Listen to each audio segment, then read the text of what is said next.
And appreciate you being here. My name is Tina Salisbury, and I am first and foremost a mother of 5.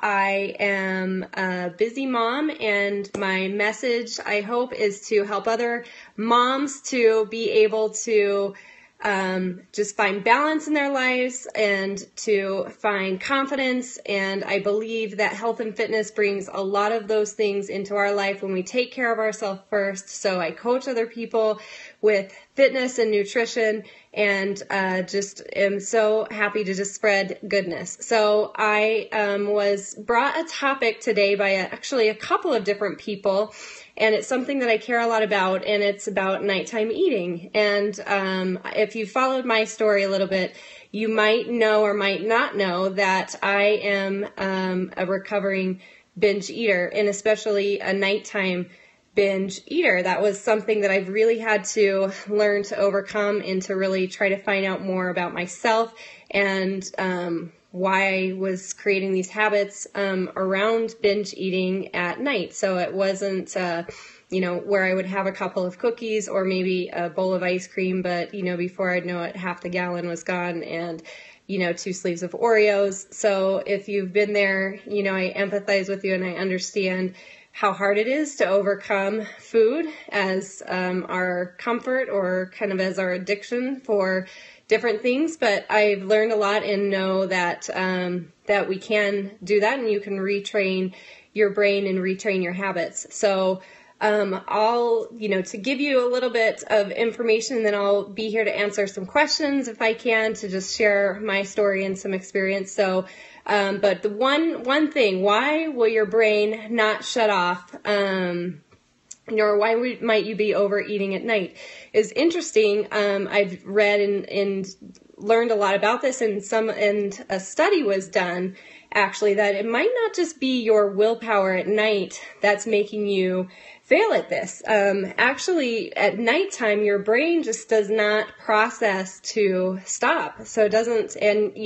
food actually, they did a study where they gave women, so they had women come in the morning and at night, and they showed them some different pictures. So some of low-calorie foods, good foods for you, like fruits, vegetables, and then also some higher-calorie foods, so like your ice creams, chips, fries, different things like that, and process through these MRIs how their brains were responding. So, and it was interesting that not only at night did it not show as much, but it actually showed that the visuals weren't as appealing to us as they are during the day. And what they showed through this study was that we're just not getting the same buzz or the same satisfaction of food at night. So to help try to satisfy our brain to to be satisfied, right? Because we want food to satisfy us and give us kind of this instant gratification.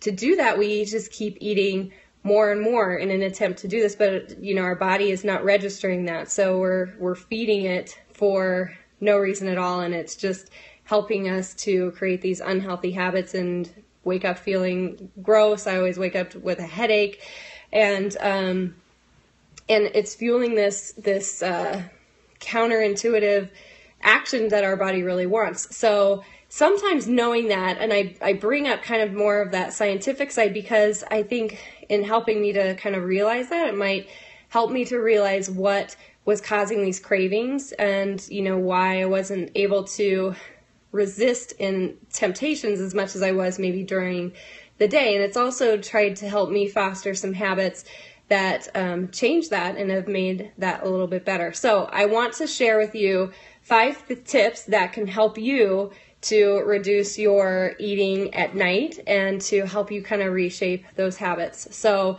if you're someone who, you can understand this and you feel like you can have one cookie and leave it and put it away, I don't necessarily think it's bad for us to be in moderation.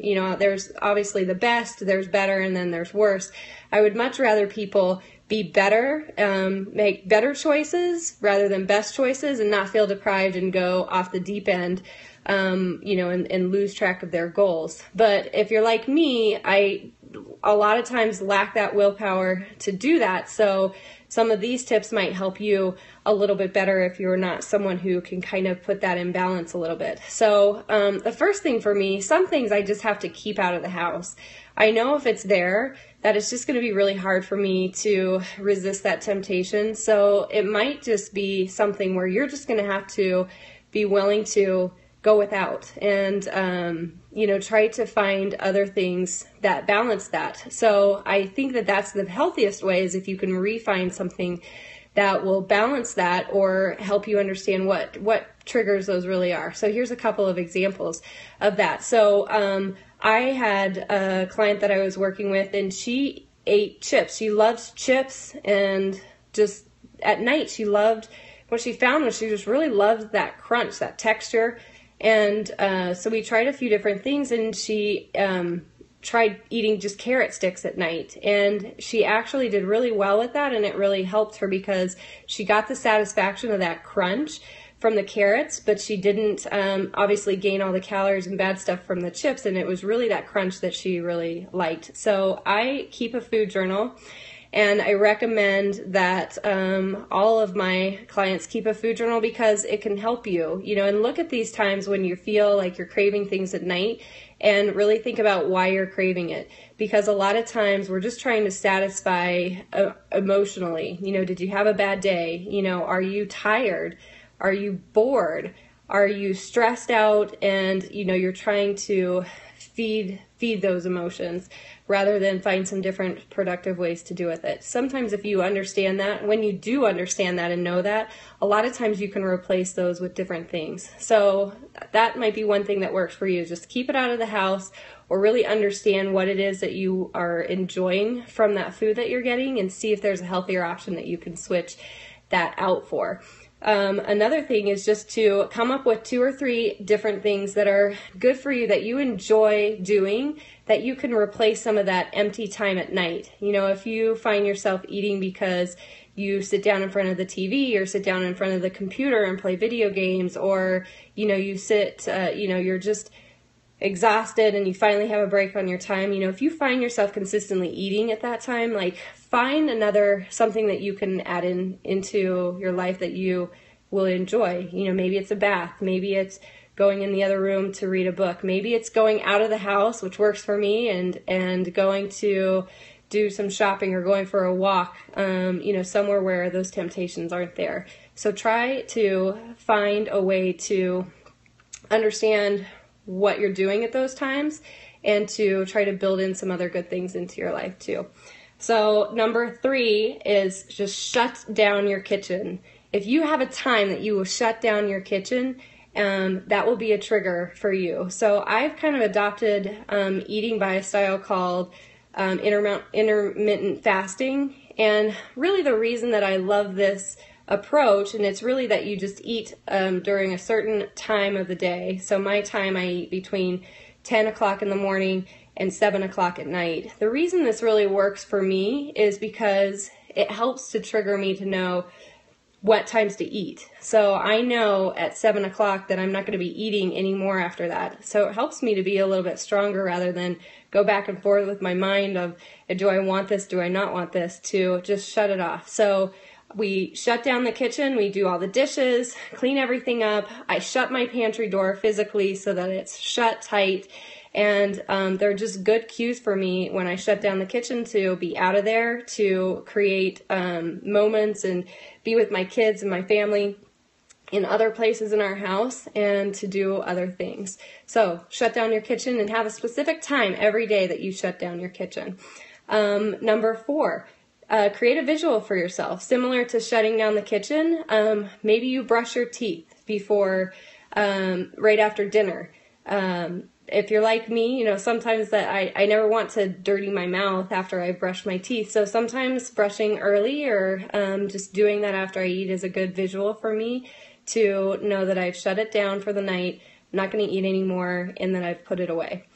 And then my last one is something that I always try to work on, because I find myself getting more and more, less and less resistant, I guess, to temptation, or just giving into that binge eating at night if I'm really tired. So for me, I go to bed. So I really work hard at this because inevitably, whenever I stay up too late, I go to the kitchen and just grab the food. It's just, it's just kind of a cause and reaction to me. So go to bed when you're supposed to. Not only will you get a good night's sleep, but you can't eat while you're sleeping, and you're much more productive in the morning. So I'd much rather shut it down at night, even if I've got a lot of things to do, and get up an hour earlier than to completely throw myself off track. I'm not going to be as much good for myself because I'm not going to be as productive, and my creativity is not going to be